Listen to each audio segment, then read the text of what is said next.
We start our year of studying together today about the everyday wonder that life holds for each of us, actually, in all these different areas of our lives. Do you feel like your life is like wonderful, full of wonder in all these different ways? Are you in awe? This is what gets me. How much synchronicity has to be in place for every little element of your life to be just the way it is today? If you start pulling a thread of your life and say, well, I wish this wasn't in my life. But then when you pull that thread, it's attached to all these different things that you do enjoy about your life. And so you begin to understand that all of your experiences are woven together, weaving all these details and your experiences and circumstances. And that's so cool. So if you don't feel that sense of wonder right now, it's okay. But I hope you'll kind of travel with us through the months of 2022, because I hope to reawaken you to all the absolute wonder in your very own life. And as I said last week, I'm inviting you to live spiritually this year as we look at each part of our lives. So what do I mean by living spiritually? I mean that when we live from a spiritual perspective, we become very, very aware that there's only one thing going on all the time. And the only thing that's going on is that life, or God, is expressing through each and every detail. This universe that you are a part of is an expression of the divine, and being very aware that everyone and everything is connected and everything is energy, that, as Randy said in his reading, that energy is responsive to you. You're interacting with the world all around you at all times, period. You can go hide away somewhere and say, I'm not interacting with the world, but you are at all times. You are a channel of energy flowing through you and into the world. This natural, God-given energy flows out of you like love and everything else that is good, unless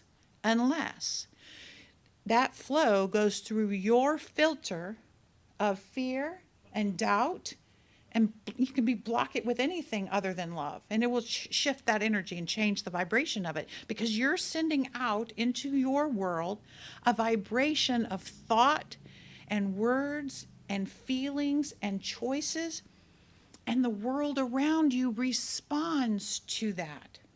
That's the teaching that we do here. It attracts to you what matches you, and it repels from you what doesn't match you. So when we work on what we're sending out in a vibration and we increase that, how many of you have had the experience that your life has gotten better because of you're sending out something better? Yeah, can I get an amen? Yeah, right? So so when you're awake and aware that the reality is you're a channel through which energy of life flows, when you get that, you understand that you're co-creating your life and everything in it. And if we can increase our awareness of our own power and our own creativity, we can watch our lives transform as we shift our thoughts, our words, and our choices to be a higher vibration. And here in community, we get to watch each other do that. And that's the coolest thing. That's why I do my job, because I get to watch your lives get better and better and better. But you might be saying, how do I do that, Reverend Laine? I would love for my life to be just so happy and peaceful and powerful, but I don't know how to change any of it. So the first step is awareness paired with willingness to get curious, right? Are you curious about how to make your life more wonderful? So I want to reorient you to this idea of wondering. Most of us are old enough to have kind of figured it all out, right? I don't see any really, really young people here, right? So we know how things work. We know what things are. We know what we like, we know what we don't like, we know our preferences and kind of how we like things to go. We know what is safe and what is dangerous. We have sorted everything in life out pretty much. Most of us don't encounter something brand new very often, right? So this year, I'm going to ask you to adopt what I call beginner's mind. And I didn't make up that phrase, I don't even know who did. But beginner's mind is that sense of, I'm curious. I'm curious.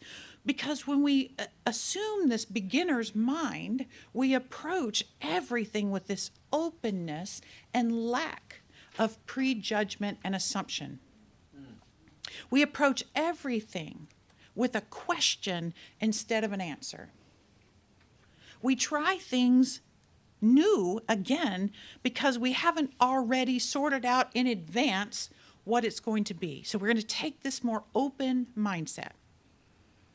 So I want to just try beginner's mind just for a minute, okay? So right now, I want you to bring to mind a man-made object that you interact with every day. So picture it clearly in your mind. Doesn't matter what it is.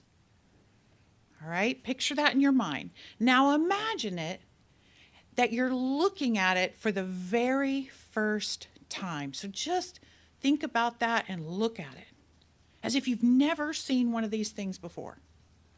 Really examine it with wonder in your mind. Notice all the details. Look at the shape of it. Look at the color, the texture, all the design elements that are there. Who made it? What is it used for? Could it be used for something else? How many different types of these things can you think of? How many are there? Have you seen them? What was the inspiration behind the creation of that thing? How do you use it? How do other people in your life use that object? What muscles in your body do you use when you interact with it? What thinking process does it provoke in you? And how does this object connect you to other people and other things? Now turn to your neighbor and tell them what you thought of. What were you thinking of? Keith, you can just tell me. Your car, cool. It's incredible. Randy, what'd you think of? I'm still meditating. She's still. So here's the deal. It's incredible. It's incredible. Did any two people have the same thing? Everybody? Cool. That's really cool. One mind. So Ernest Holmes says this: even the common things of life assume a natural goodness, beauty, and dignity when viewed as the whole.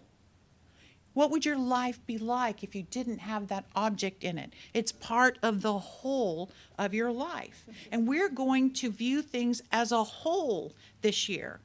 Everything is connected to everything else. There's only one. So now I want you to do it again. I want you to shift your mind now to something in nature. We were man-made, now we're going to go to nature. It could be a plant, an animal, the moon, a rainbow, whatever. Think of it. Now, look at that with beginner's mind. What had to occur for it to be in existence? Is it a fleeting natural expression or is it a long-lasting one? What could change it? How does it interact with human beings or animals, or how do human beings and animals interact with it? How does it respond to other forces of nature? How is it a part of the bigger picture going on? Isn't that wonderful to look at things that way? With that open mind, not just, oh, it's just that thing I've seen all my life, right? Open your mind. And Ernest Holmes again says, when a person stands in awe of grandeur, something deep within him responds. Something within him embraces the ocean. Something within him melts into that mountain, and he becomes one with them. Have you had that experience of nature becoming one? All of a sudden, you don't even remember where you are. You're just immersed in it. So everything that has been thought of in this room, man-made or nature, is an expression of God all around us. How wonderful that is. However, as we go through our days, we pass a bajillion man-made objects and even more natural wonders without a second thought, without a second glance. We don't pause enough to stand in that awe of grandeur that Holmes talks about. But these are the elements in the world that we're interacting with. It is with these things, all these things, that we co-create our experiences. Therefore, they are a part of us. They are a part of the whole. So let us orient ourselves this year to this greater awareness and wonder about our lives. So Valerie Carr, she wrote a book called See No Stranger, and she wrote, "Wonder is the wellspring of love." So if we're going to start approaching life with this sense of wonder, we're going to become very aware that we are sharing this universe with other people, lots and lots of other people, who are also interacting with the man-made and natural stuff with the universe around us. So we get to be more curious about our lives. At the same time, we're getting more curious about other people's lives. And when we get more curious about our lives and more curious about the lives around us, we begin to realize that just as we are very complex creatures interacting with all this stuff, so are they. So are they. And similar things, very similar things, are happening in the lives of all the people around us, right? I was talking to my daughter. I wasn't planning to tell this story, but I will. I was talking to my daughter last night, and she is so funny. She got invited to go to a bonfire, and she said, "Mommy, that was the hillbilliest thing I've ever been to." She's a city girl, y'all. She was raised in Atlanta. She's a city girl. And I just laughed at her. She goes, "I just didn't know if I was going to fit in. I just didn't know." And I said, "Did you have a good time?" And she goes, "I did. But Mom, there was like a gun poster on the wall. And I don't know. It seemed like not my place." And I said, "Did you feel love from them? Like, did they invite you in? Did they share their food and all that?" And she's like, "Yeah." And I said, "Well, guess what? They might have thought you were very different from them too, but they loved you anyway." And I said, that's part of growing up and expanding your life. If you want to expand your life and learn about life, she's 27, not even quite, and she needs to open her eyes. Everything is not the way she grew up, right? And so this is a test for her to grow, but I want her to go into those situations, and I told her that. Go in and get to know these people. They might become your next best friends. I said, it's okay. You can love people that are different than you, right? And so we get to be curious about that. And when we begin to wonder about the people we know, then we get to begin to wonder about the people we don't know. This sense of wonder begins to encircle all of humanity in our mindset. And this expands our levels of compassion and empathy, because wonder expands our ability to love. Wonder transforms indifference into love. You might think that the opposite of love is hate. I don't agree. I think the opposite of love is indifference. And when we allow love to feed our emotions instead of fear or indifference, we begin living in that state of wonder. Carr goes on to write some more. This is a longer quote. And actually, I've shared this quote in another lesson, and I love that it came back up again. Love is more than a feeling. Love is a form of sweet labor, fierce, bloody, imperfect, and life-giving, a choice we make over and over again. If love is sweet labor, love can be taught, modeled, and practiced. This labor engages all our emotions. Joy is the gift of love. Grief is the price of love. Anger protects that which is loved.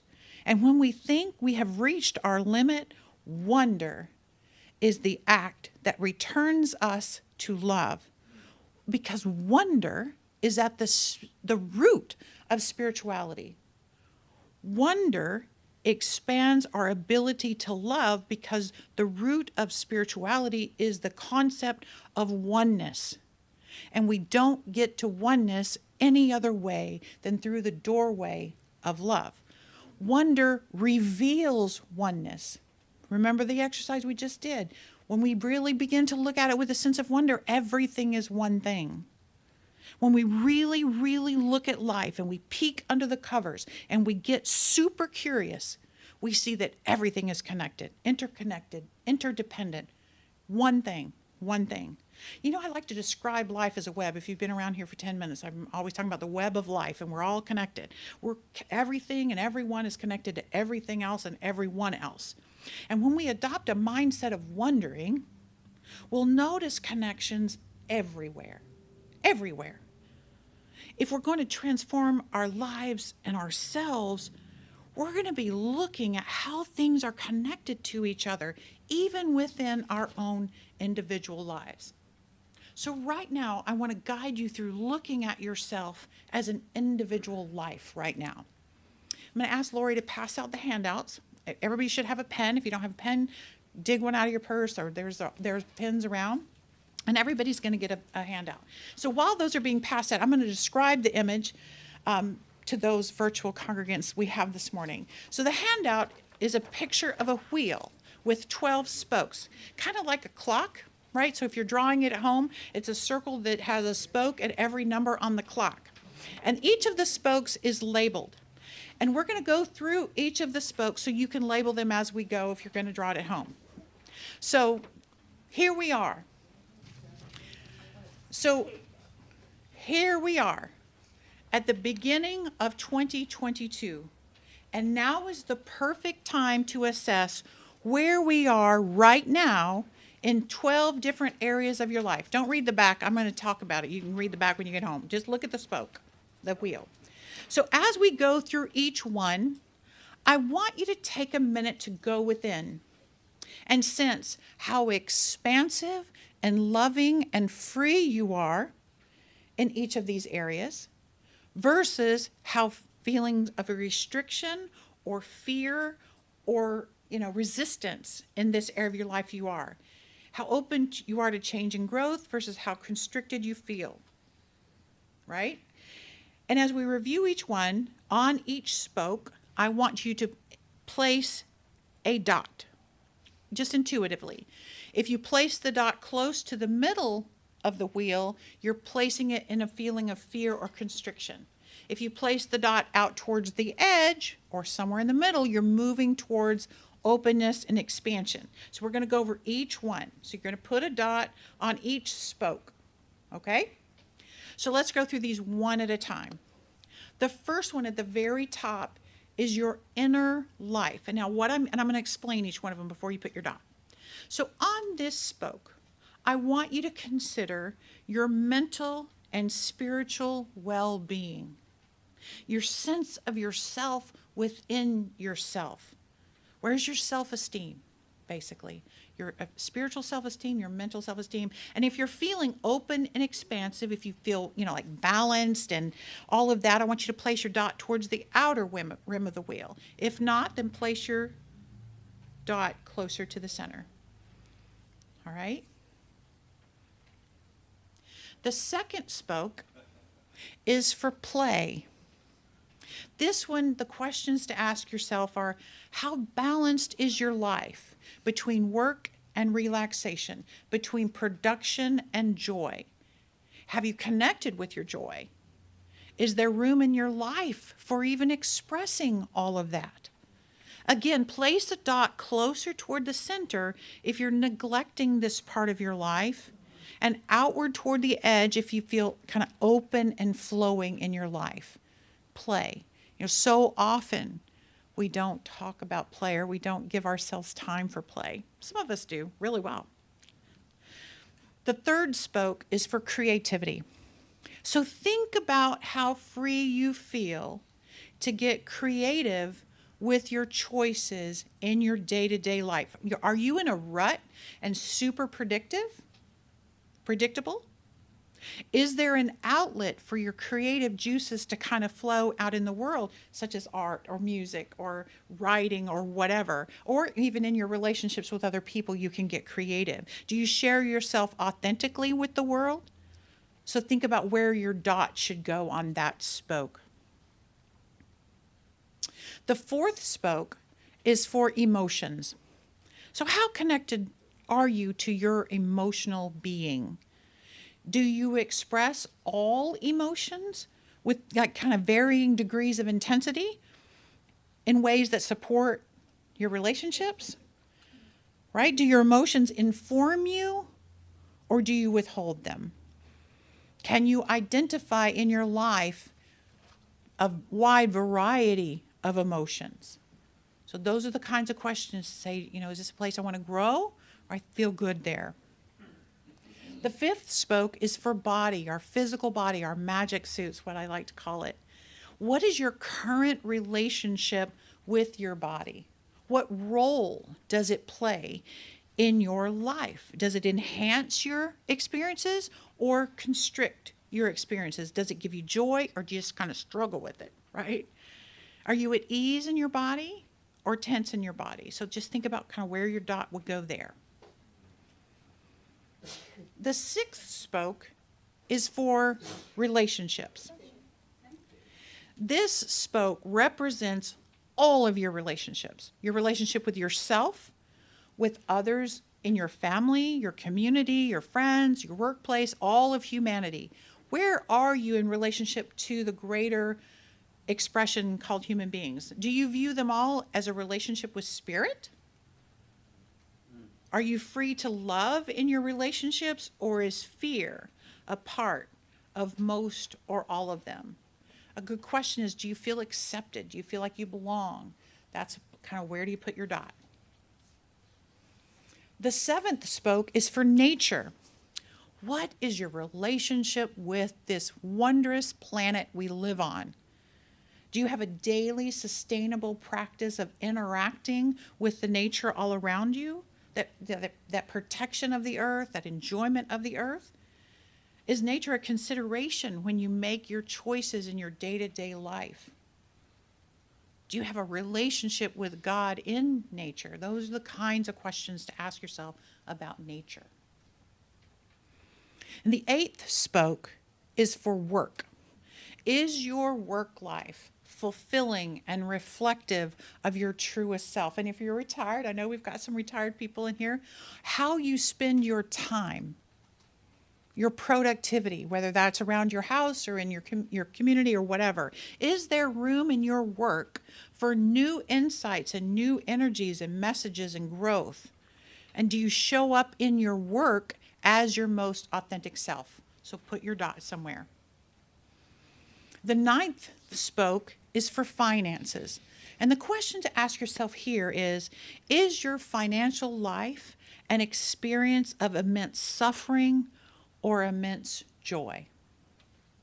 Do you feel connected to the flow of resources into your life and back out into the world? Because that's another flow that you're just a channel. The flow in and flow out. And when you consider this spoke, do you experience, just thinking about the word, do you experience a tightening of reluctance or an expansion of anticipation? Like, what am I going to learn here, right? That's a really good clue as to where your dot should be. The 10th spoke is for home, whatever you call home. Is your home, if your home is the place from which you launch each day, does your home support your journey well? How do you feel when it's time to go to what you call home? Are you at home where you live, or is someplace else a truer home for you? So think about that when you put your dot on your spoke. The 11th spoke is for community. How do you get your sense of belonging? Where do you belong? Are you making a difference in the communities of which you are a part? How broad is your sense of community? Or how restricted is it? How many different communities do you place yourself in? Are you happy with where you are in a sense of belonging? And the 12th spoke is all up to you. You know, perhaps there is something else that you would like to focus on and pay attention to as we go through this year of learning and exploring. Where else do you want to grow and expand? And if you can think of that now, you can add it right away, or you might not be aware of what you might want to spend some time on this year, but you can label that spoke whenever you like. Now, I want you to draw a circle connecting each of your dots.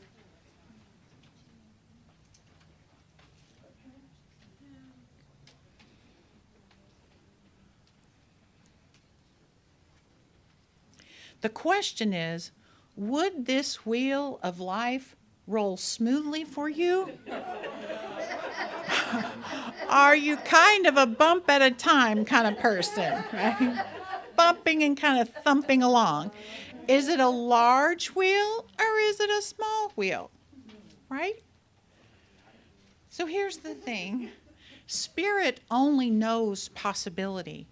Spirit's out there waiting at the edge for you to join it there, right? Spirit is the thing that connects all the spokes of your wheel of life. And its nature is to go out, to expand and express outward. So the root of our year is about staying in the mindset of wondering and watching for and waiting for opportunities to move from fear and restriction to love and expansion.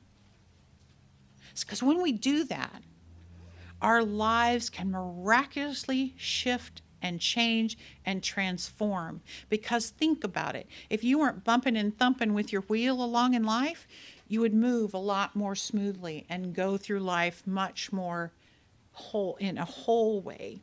So this year is going to be sort of a year-long class, if you will, in guiding you every month to consider a different aspect of your life from the highest perspective possible. So you might want to put this wheel on your refrigerator or wherever you can look at it, because we're going to keep coming back to these areas of your life.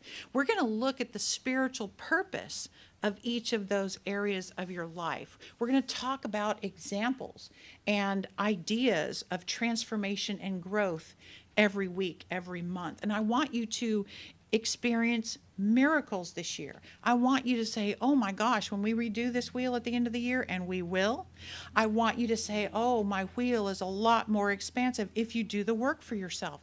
I want you to grow. I want you to expand.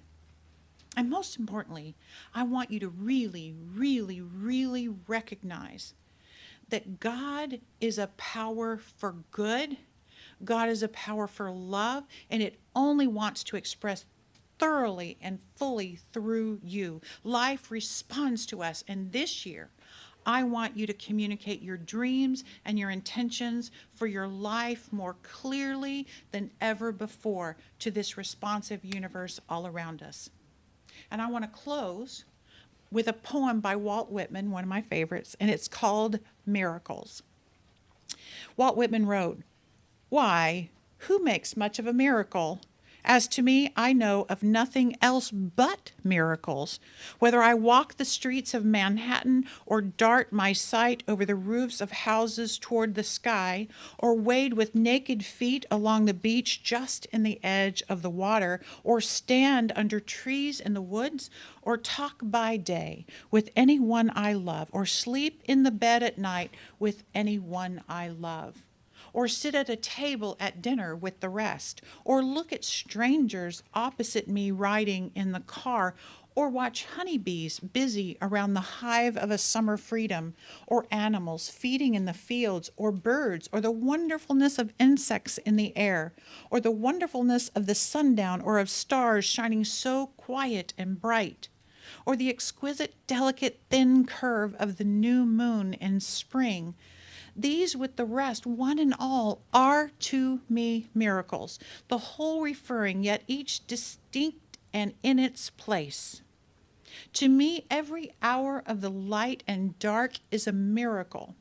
Every cubic inch of space is a miracle. Every square yard of the surface of the earth is spread with the same. Every foot of the interior swarms with the same.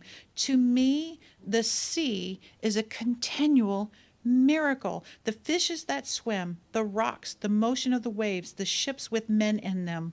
What stranger miracles are there? Wonder is everywhere present, just waiting for us to awaken to it. You know, it's in the car we drive. It's in the home we live in. It's in the dog next door. It's the traffic light and the people we meet. We encounter these wonderful God expressions every moment of every day. Just we live in this wonderland that invites us to marvel at it and experience it and all of its magnificence and love. May your life be transformed by wonder this year. And may we do this transformative work arm in arm as a community. Will you pray with me? Here's what I know. What I know is that God shows up right here and right now as it does in everything. It shows up as every miracle we experience and we open our eyes to. It shows up as love, as connection, as everything good. And I swim in that world, and I know that each one present in this room does too. And for that, I am so eternally grateful. And I know this year is a transformative year for each and every person who goes on this journey of curiosity and wonder and surrender and willingness and awareness. And that our lives transform individually and as a community. Our lives transform and we impact the greater world around us through our love. I am so grateful for this community. I'm thankful for the opportunity to share my thoughts with each and every one, my love with each and every one. And in that gratitude, I know that Spirit's got this, and Spirit meets us exactly where we are. And we willingly walk into 2022 with a sense of wonder. And affirm this with me together by saying, and so it is. And so it is.